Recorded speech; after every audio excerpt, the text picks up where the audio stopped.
convido a todos a abrir a palavra do Senhor no Evangelho de Marcos, capítulo de número 5. Marcos 5. Evangelho de Marcos, capítulo 5. Nós vamos ler a partir do primeiro verso. Marcos 5, dos versos 1 a 20. Marcos 5, de 1 a 20. Diz assim a palavra do Senhor.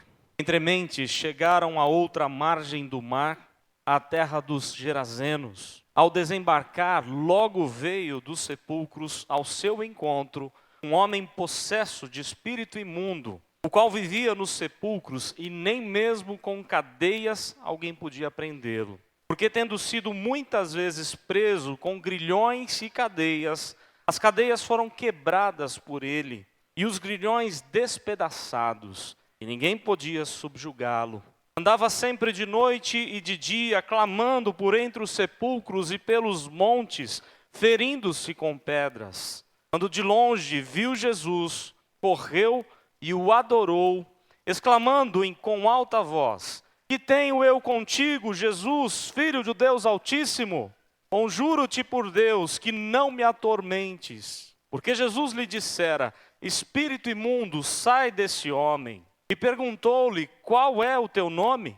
Respondeu ele: Legião é o meu nome, porque somos muitos. E rogou-lhe encarecidamente que os não mandasse para fora do país. Ora, pastava ali pelo monte uma grande manada de porcos. E os espíritos imundos rogaram a Jesus, dizendo: Manda-nos para os porcos, para que entremos neles. E Jesus o permitiu. Então, saindo os espíritos imundos, entraram nos porcos, e a manada, que era cerca de 2.000, precipitou-se despenhadeiro abaixo, para dentro do mar, onde se afogaram. Os porqueiros fugiram e anunciaram na cidade e pelos campos. Então saiu o povo para ver o que sucedera. Indo ter com Jesus, viram um endemoniado que tivera a legião assentado, vestido em perfeito juízo, e temeram. Os que haviam presenciado os fatos contaram-lhes o que acontecera ao endemoniado e acerca dos porcos. E entraram a rogar-lhe que se retirasse da terra deles. Ao entrar Jesus no barco, suplicava-lhe o que fora endemoniado que o deixasse estar com ele. Jesus, porém, não lhe permitiu, mas ordenou-lhe: Vai para a tua casa, para os teus. Anuncia-lhes tudo o que o Senhor te fez e como teve compaixão de ti. Então ele foi e começou a proclamar em Decápolis tudo o que Jesus lhe fizera, e todos se admiravam. Você já desistiu de alguém? Ou melhor, você tem orado por alguém, mas parece que quanto mais você ora, mais a pessoa se afasta de Deus. Quanto mais você ora, mais a pessoa se envolve com coisas que não pertencem a Deus. E que muitas vezes traz um certo desânimo para aquele que está intercedendo, aquele que está em oração. Muitas vezes dá aquela vontade de jogar para o alto, deixar para lá, entregar nas mãos de Deus. Você já desistiu de alguém? Um homem, um jovem argentino, Pablo Olivares, ele era um jovem que cresceu na igreja, mas que na sua adolescência se desviou, formou um grupo de rock, de heavy metal, e se afastou completamente de Deus, caiu no satanismo, mas nunca a mãe dele deixou de orar por ele. Nunca a mãe dele deixou de falar das coisas de Deus para ele. E nessa semana eu recebi um e-mail com um vídeo sobre um filme desse jovem. Esse jovem que depois de muito tempo converteu-se, tornou-se novamente aos pés de Cristo. E o filme está para sair no cinema em breve, talvez lá para o fim do ano. Esse é um pedacinho do trailer. Como tinha algumas imagens muito fortes, eu cortei, eu editei algumas coisas, porque eu queria que nós pensássemos nisso. Como é importante a intercessão. Como é importante a gente ter alguém orando, intercedendo. E eu queria então que nós passássemos um pouco o vídeo. Poema de salvação, e vai falar sobre uma mãe que ora, que intercede pelo seu filho. E quando a gente para pensar nesse texto daquele jovem, daquela pessoa, que nós não temos a idade dela, mas uma pessoa que estava totalmente longe, só que Jesus não desistiu dele. O Evangelho de Marcos foi escrito para mostrar o poder de Deus. O Evangelho de Marcos foi escrito num momento de muita perseguição. O Império Romano, na pessoa de Nero, matava os crentes, incendiava milhares e milhares de crentes, jogava-os na cova dos leões. fazia barbaridades, Nero era um louco, tinha relações sexuais com sua mãe, mandou matar a mãe, mandou matar a esposa, um homem que se suicidou, tamanha loucura. Mas esse homem perseguiu a igreja e foi o responsável pela morte de Paulo e de Pedro. Então o primeiro evangelho a ser escrito, o evangelho de Marcos, aquele que ouviu de Pedro e de Paulo o poder de Deus, ou sobre o poder de Jesus. Agora ele escreve para a igreja perseguida, a igreja que precisa relembrar que Jesus está no controle, que Jesus não perde nada. Jesus é o Senhor e é vitorioso. Marcos escreve com o propósito de mostrar que Jesus é o Filho de Deus. Por isso só nesse evangelho aparecem 18 milagres, para provar que Jesus faz milagres. E aquele Jesus sobre quem Marcos escreveu, é o mesmo Jesus que está vivo hoje. É o mesmo Jesus que opera milagres hoje. É o mesmo Jesus que não deixou de ser Filho de Deus hoje. É esse Jesus que responde à nossa oração. Por isso a pergunta, você já desistiu de orar por alguém? Ou você já desistiu de alguém? Não desista, clame ao Senhor. O texto fala de um episódio que vem logo após um momento difícil na vida dos apóstolos. O Senhor Jesus, num certo momento, diz, nós vamos atravessar o lago. Jesus sabia o que aconteceria na viagem. E Jesus sabia quem é que estava lá do outro lado. Os apóstolos não sabem, e começa aquela terrível tempestade. Nós não sabemos quanto tempo eles ficaram naquele mar, no mar da Galileia, ou no lago de Genezaré. Mas eles ficaram um bom tempo ali, remando, tentando fugir da tempestade, até que desistiram, acordaram Jesus, e Jesus repreende o vento, acalma o mar, e a tempestade vira bonança. Aí, eles chegam à outra margem, nós não sabemos se foi no dia seguinte ou se foi à noite, mas eles chegam à outra margem, e há um encontro aqui maravilhoso, e esse texto mostra para a gente três poderes que agem hoje em nossa vida, três poderes que estão ao nosso redor, três poderes que nós podemos experimentar. O primeiro poder é o poder destruidor de Satanás. O poder destruidor de Satanás. O texto fala que eles chegam à terra dos Gerazenos. Em outro evangelho, dos Gadarenos. Marcos não está preocupado aqui para dar o local preciso de onde foi esse encontro. Mas aquela região toda era formada por 10 cidades, com vários vilarejos. E era uma região de despenhadeiro, de cavernas, de túmulos. Uma região sombria, uma região completamente de trevas. Era um lugar de morte. As pessoas que chegavam por ali, ou que olhavam para aquelas cavernas, aquelas montanhas cheias de sepulcros, ficavam aterrorizadas de medo. Segundo historiadores, a maioria das cavernas ficavam até a céu aberto e os corpos em decomposição. Era algo horrível de se ver. Mas para piorar a situação, tem alguém lá que causava mais temor do que os próprios mortos. Tem alguém lá que fazia barbaridades e ninguém tinha coragem de se aproximar daquele homem, senão escoltado, senão bem protegido. O Senhor Jesus está chegando aqui provavelmente de madrugada neste lugar, com seus discípulos, cansados, fatigados por conta da tempestade. E logo que eles descem do mar, eles vão ter um encontro com um homem possesso, um homem endemoniado. Algumas coisas são interessantes aqui. A terra dos Gerazenos era um lugar de trevas, lugar onde Satanás agia com toda a liberdade, claro, entre aspas. Satanás está sempre buscando agir, tentando acabar com as obras de Deus. E é interessante que lá no verso 10, nós lemos que os demônios pedem a Jesus, não nos tirem do país, nós não queremos sair do país. Porque aquele país era um país amarrado por Satanás, era um país voltado para as coisas erradas. E eles não querem fugir dali, eles querem continuar a acabar com a vida das pessoas ali em Gadara ou na terra dos Gerazenos. Daí eles encontram um homem possesso, um homem que sai dos sepulcros. E a figura desse homem é algo terrível de pensar, de imaginar. Se nós pensássemos como é que foi esse encontro, imaginem você estar passando num lugar sombrio, cheio de túmulos. De repente sai de uma caverna um homem cheirando morte. Um homem completamente imundo, sem vestir-se ou desnudo, conforme diz o Evangelho de Lucas. Um homem violento. A sociedade tentou colocar cadeias, grilhões nos seus pés, correntes de ferro, algemas. Mas aquele homem, tamanha força demoníaca que estava sobre ele arrebentava aqueles ferros. E ninguém tinha coragem de ter com ele, de conversar com ele, de dar conselhos a ele, e até mesmo de estar ali para ajudá-lo de alguma forma. Um homem muito violento. O Evangelho de Mateus, quando fala desse episódio, diz que não era apenas um homem, tinha mais um que também foi liberto por Jesus.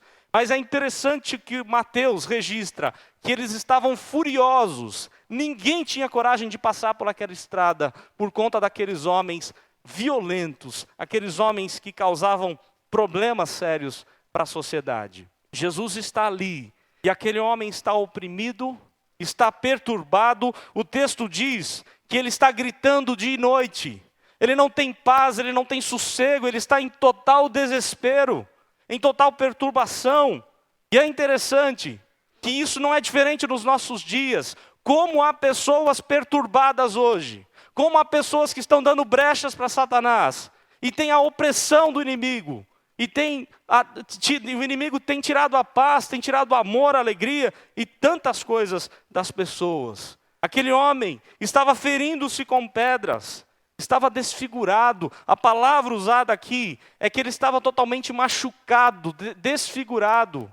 Imagine um homem cheirando morte, totalmente sangrando, desfigurado, cheio de cicatrizes, cheio de sangue, cheio de feridas.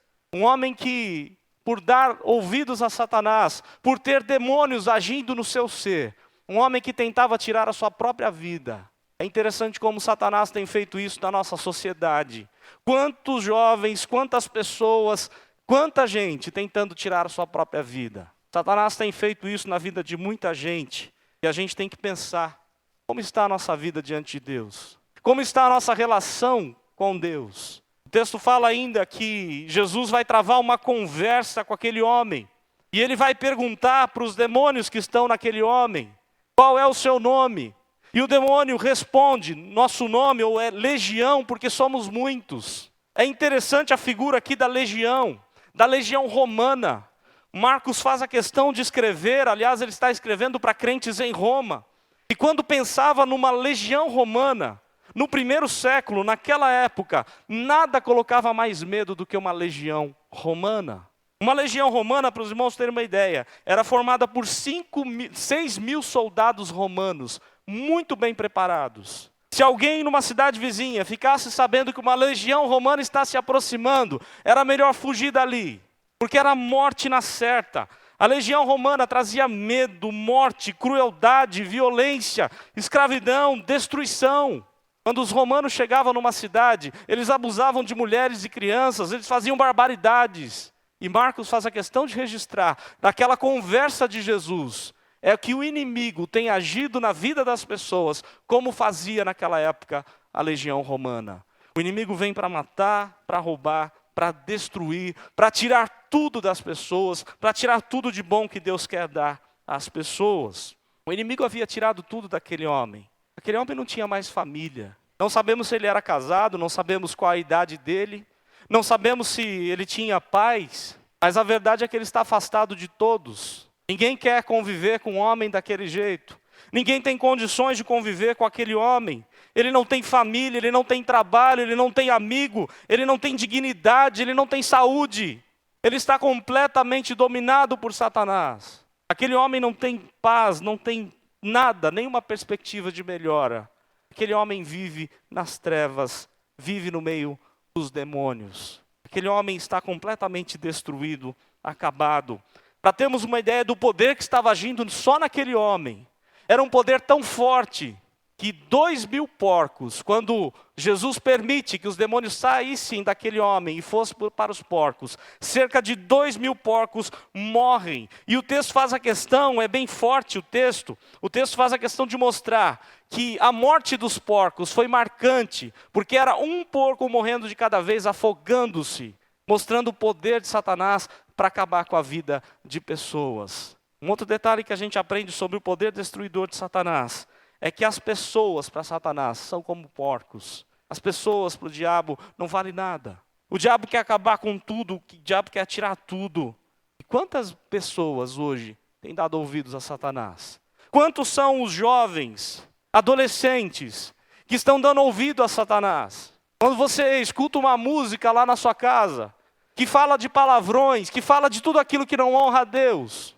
Quando você assiste um programa de televisão que denigre a pessoa de Deus, o padrão, a vontade de Deus. Quando o jovem pensa assim, não tem nenhum probleminha eu sair com os amigos e beber aquela cervejinha. Ele está dando ouvidos a Satanás. Ele está colocando ou dizendo para Satanás, você pode agir na minha vida, eu te dou dando brecha. Assim como fez Pablo Olivares e tantos outros têm feito hoje na vida de tantos jovens, de tantos adolescentes, de tantos adultos. Porque não há idade para se afastar do caminho do Senhor. Quantas vezes nós temos visto pessoas dando ouvidos a Satanás, sendo destruídos por Satanás, experimentando o poder destruidor das trevas. Porque o inimigo age e nós não podemos achar que somos vencedores sobre o inimigo. Se nós não estivermos com Jesus, ele vai derrubar, ele vai matar, ele vai destruir. Nós só estamos seguros se estamos em Cristo, se temos comunhão com Jesus, se não damos brecha para Jesus, porque o diabo é aquele que está ao nosso derredor, procurando uma maneira, uma estratégia para acabar com a nossa vida, para destruir tudo que a gente tem. Era isso que ele fez na vida daquele jovem, daquele homem.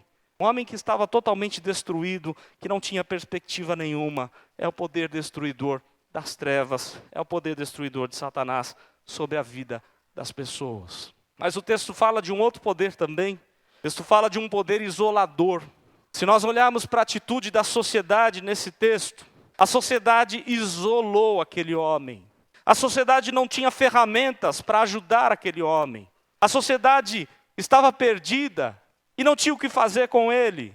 Mas a sociedade foi também indiferente para com o sofrimento dele. A sociedade foi insensível para com a dor daquele homem. A sociedade isolou completamente. E quando eles viram que aquele homem foi liberto, quando eles chegam e os vendedores de porcos, os criadores de porcos, contam para o povo da cidade o que Jesus havia feito com aquele louco, e eles vão lá para conferir. Quando eles chegam, o texto fala que eles ficam com medo, eles temeram. Mas o que é interessante, quando era a ação do inimigo, eles não tinham medo. Quando era a ação do inimigo, eles isolavam aquele homem e deixavam isso para lá. Mas agora eles viram que Jesus tinha poder para acabar com os demônios daquele homem. E eles têm medo, muito medo, mas não têm medo das obras de Satanás. Isso não é diferente dos nossos dias. As pessoas que não amam a Deus são inimigas de Deus, odeiam a Deus. As pessoas que não têm Jesus estão totalmente cegas pelo inimigo, dominadas pelo inimigo. Somente quando a graça de Jesus invade o nosso coração é que a gente tem a libertação, a gente tem a fé, a comunhão, a certeza de que nós estamos seguros. Mas toda a nossa sociedade está completamente perdida e dando ouvidos aos ensinamentos de Satanás. Conversando com muita gente, você vai poder notar isso. Como para as pessoas é normal mentir. Como para as pessoas é normal assistir um programa, uma novela que tem o adultério e a pessoa começa a torcer pelo adultério. Como para as pessoas que não amam a Deus, é normal fazer as coisas do inimigo. A sociedade está completamente voltada para Satanás. Não é diferente do nosso dia, era aquela sociedade daquela época da mesma maneira. Mas o que é interessante, em vez de pedir que Jesus ficasse ali com eles, infelizmente aquela sociedade louca vai fazer um pedido louco. Verso 17, e entraram a rogar-lhe que se retirasse da terra deles. Todo o povo da cidade se reúne e fala assim, Jesus, vai embora daqui, some daqui, nós não queremos você aqui. Em vez de se prostrar aos pés de Jesus, em vez de ver aquilo que Jesus havia operado no coração daquele homem, na vida daquele homem, eles deixaram tudo isso de lado e expulsaram Jesus daquele lugar. Disseram, vai embora daqui, nós não queremos você aqui. Quanta gente age assim? E não estou me referindo apenas a pessoas que não têm contato com a igreja. Quantas vezes pessoas que foram criadas na igreja agem dessa maneira? Eu não quero Jesus na minha vida. Eu quero apagar Jesus, eu quero apagar Deus, eu quero não lembrar das coisas do Senhor. Sociedade louca, sociedade que isola pessoas. O que eles fizeram por aquele homem? Eles apenas isolaram ele num cemitério. Deram uma casa de presente para eles. Você fica aí, não mexe com a gente, mexe com os mortos. O que eles fizeram? Eles cortaram vínculos com aquele homem. Não deram emprego, não deram educação, ele não teve família. Quem sabe até a própria família dele abandonou aquele homem. Ninguém queria saber dele. Consideraram ele um lixo da sociedade, um monstro. Ninguém quer se relacionar com quem não serve, com quem não oferece nenhum benefício. E eles prenderam aquele homem com cadeias. Mas o inimigo era tão forte na vida dele que dava forças para ele quebrar cadeias de ferros, algemas e correntes de ferro. E aquele homem conseguia destruir. Uma sociedade que foi insensível ao sofrimento dele. Uma sociedade egoísta que abandonou, porque não interessava a vida daquele homem. Como as pessoas se aproximam da gente apenas por interesse. Se a gente lembrar um pouquinho a história do filho pródigo, o Senhor Jesus contando a parábola de muitos moços daquela época, e uma parábola que se repete na vida de tanta gente. Quando aquele jovem sai da presença do seu pai, ele tem dinheiro, e os amigos chegam, os amigos estão perto, porque ele tem dinheiro, ele vai para a festa, ele está bem. Mas quando acaba o dinheiro daquele jovem, ele não acha um amigo para chorar no ombro, ele não acha um amigo para ajudar ele a sair do buraco, ele não acha um amigo para oferecer um prato de comida. Enquanto isso, ou antes disso, ele achava amigos para enchê-lo de drogas, de vícios, de bebidas, de coisas, de sexo, de coisas que não pertenciam a Deus. A sociedade faz isso com as pessoas. A sociedade isola completamente as pessoas e só fica com aqueles que é do seu próprio interesse. Uma sociedade que não ama a Deus e nem ao próximo. Uma sociedade que ama a si mesmo, que ama o dinheiro. Aquela sociedade, no tempo de Jesus, não é diferente da nossa hoje. Pessoas que se aproximam da gente apenas por interesse. Poder destruidor, poder isolador. Mas o texto fala de um outro poder. O texto fala de um poder restaurador. E desde já eu quero perguntar para você. Você tem experimentado o poder de Satanás, o poder destruidor de Satanás na sua vida? Você tem experimentado o poder isolador, insensível da sociedade? Mas há um outro poder. Há um poder restaurador. Porque o Senhor Jesus, Ele faz maravilhas aqui na vida desse homem. Muito mais do que a gente pode imaginar. Antes de entrar propriamente a falar sobre o poder de Jesus aqui, restaurando a vida desse homem, algumas curiosidades interessantes. Por que será que Jesus atravessou aquele mar? Por que será que Jesus deu uma ordem aos discípulos? Vamos atravessar o mar.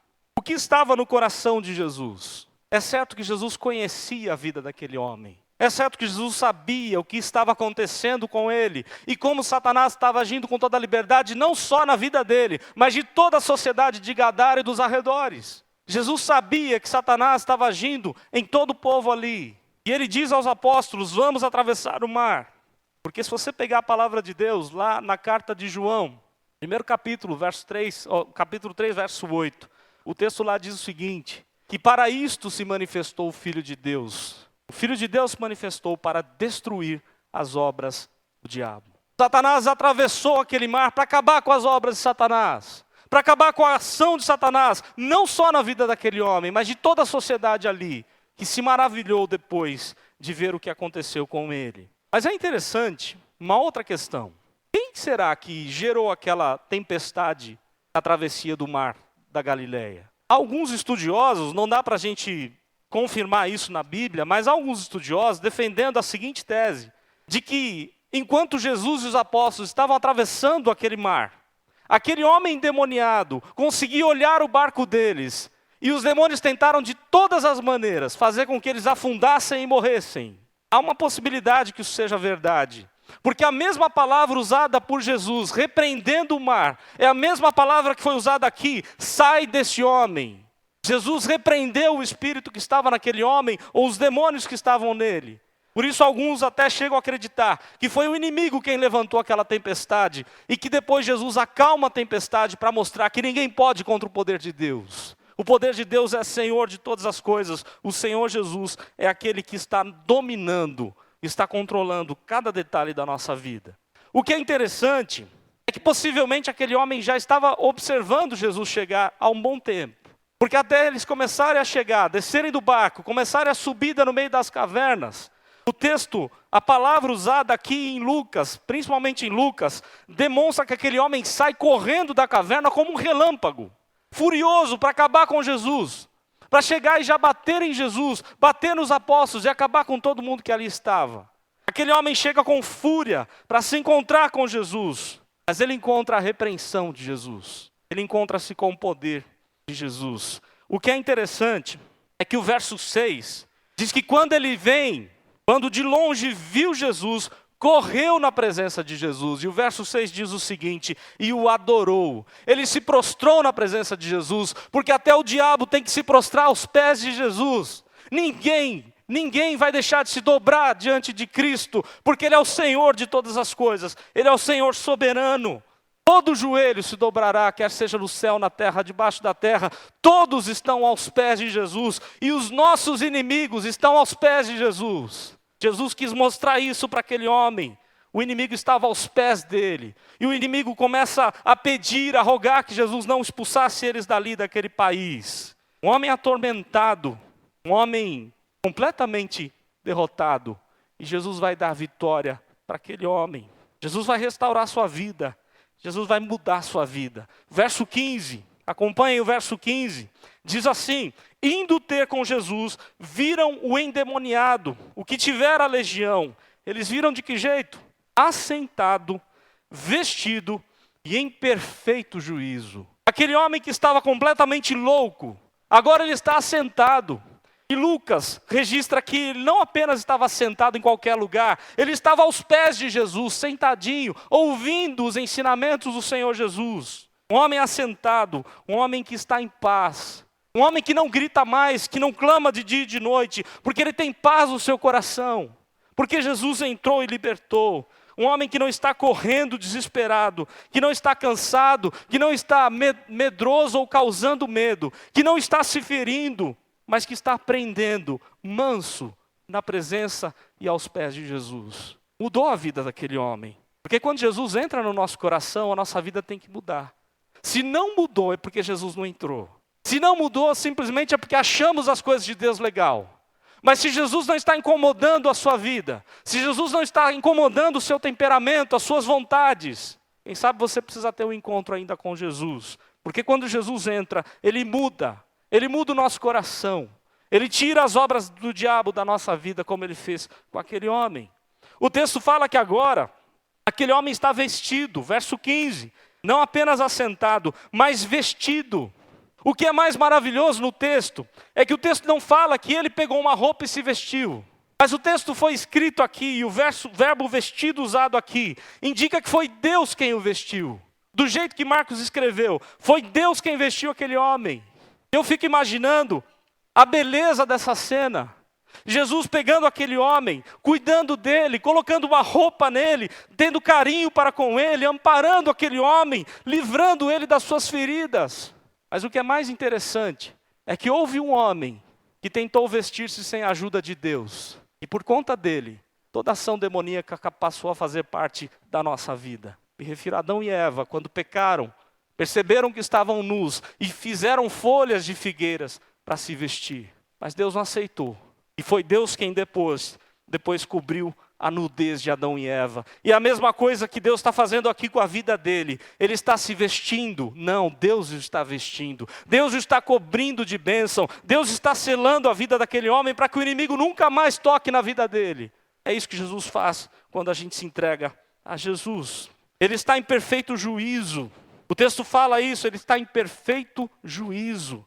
Ele não está mais se ferindo, ele não está mais atentando com a sua própria vida e com a vida de outros. Ele está em paz. Ele foi salvo por graça e misericórdia. Esse homem foi salvo, foi totalmente restaurado. Ele está com desejo de servir a Jesus. E aqui é algo muito interessante. Verso 18 diz assim: já que a sociedade expulsou Jesus, Jesus está entrando no barco. Ele e os apóstolos para ir embora. E aquele homem endemoniado diz para Jesus assim, ao entrar Jesus no barco, suplicava-lhe o endemoniado que o deixasse estar com ele. Mas a resposta de Jesus é maravilhosa. Jesus, porém, não lhe permitiu, mas disse ou ordenou-lhe: vai para a tua casa, para os teus. Quando Jesus entra na nossa vida, as primeiras pessoas que têm que saber dessa transformação é a nossa família. O nosso primeiro campo missionário tem que ser em casa. É em casa que nós temos que dar testemunho da fé. É em casa que nós temos que dar testemunho do poder de Deus. E Jesus está dizendo para aquele homem: você não vai voltar com a gente. Você vai para a sua família. Porque com certeza aquele homem causou tristezas aos seus pais. Com certeza havia os pais deles ali chorando por ele. Se era casado, nós não sabemos. Ele tinha uma esposa, um filho. Alguém estava sofrendo por aquele homem. E quando Jesus toca no coração dele, ele diz: você vai para os teus, você vai para a tua casa, porque você precisa primeiro falar da misericórdia e do amor de Deus na sua casa para os teus. Mas o que é interessante no texto, verso 20, então ele foi, começou a proclamar em Decápolis tudo o que Jesus lhe fizera. Ele não apenas vai para a sua família, mas depois da sua família, ele foi para 10 cidades. Decápolis significa 10 cidades da região. Aquela região dominada por Satanás. Aquele homem começa a espalhar o evangelho, começa a espalhar aquilo que Jesus havia feito na sua vida. E aquele homem era um testemunho vivo do poder de Jesus, sobressaindo a qualquer outro poder. Aquele homem pregou, anunciou o evangelho a tantas pessoas, e toda Decápolis ouviu e se maravilhou do poder de Deus. Diz o texto que todos se admiravam. Uma curiosidade interessante, em 2008, arqueólogos descobriram que a primeira igreja cristã, se tem notícia, está na região de Decápolis, que hoje é a atual Jordânia. A primeira igreja cristã não está em Jerusalém. A primeira igreja cristã, o primeiro local de uso como igreja, está registrado, segundo a ciência, segundo a arqueologia, que foi em Decápolis, por uma seguinte questão. Quando as pessoas tiveram que fugir de Jerusalém, acreditam-se alguns que por ser Decápolis uma região de muitas cavernas, e a igreja começou a se reunir ali, alguns acreditam que fugiram para Decápolis, porque Jesus havia trabalhado no coração de um homem e ele evangelizou 10 cidades, somente um homem, 10 cidades. E o que também é mais maravilhoso é que Jesus podia falar o seguinte: vem comigo, deixa todo mundo morrer, nós vamos jogar uma bomba aí e acabar com tudo, porque eles me expulsaram daqui. Mas Jesus teve amor, misericórdia e disse: não, você vai anunciar às pessoas sobre o que Jesus, ou o que Deus fez na sua vida. Quero terminar dizendo o seguinte: qual o poder que está influenciando a sua vida? O poder destruidor de Satanás, o poder da sociedade trazendo influências negativas para você, ou o poder de Jesus restaurando cada área da sua vida? Será que você está brincando com as coisas de Satanás? Cuidado, ele é muito mais forte que você. Se você não estiver firme com Jesus, ele vai te derrubar, porque ele veio para matar, roubar, destruir.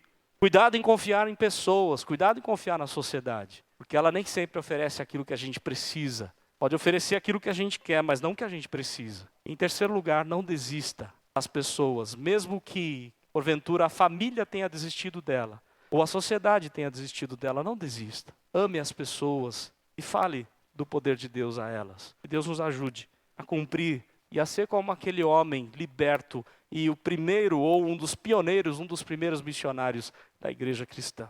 Que Deus nos abençoe.